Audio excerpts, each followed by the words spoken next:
તમારા 50% લોકો પાસે આધાર કાર્ડ કે ચૂંટણી કાર્ડ કે કંઈ નથી.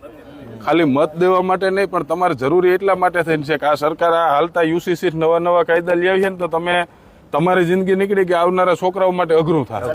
એટલે અત્યારે 5 દી ધક્કા ખાવા પડે ને, આપણે 2 દી થાય તો એમ કહી દે કે હવે કામ થતું નથી, પણ આ સરકારી કામો બધા ખૂબ લાંબા પ્રોસેસ વાળા હોય. એટલે એમાં એની માટે તમે બધા જે કઈ અટકાવ્યું છે ને, અમુક પુરાવા નથી ને. પણ એમાં જો આધાર કાર્ડ ના હોય એટલે એને ભારતના નાગરિકત્વનો સવાલ આવે.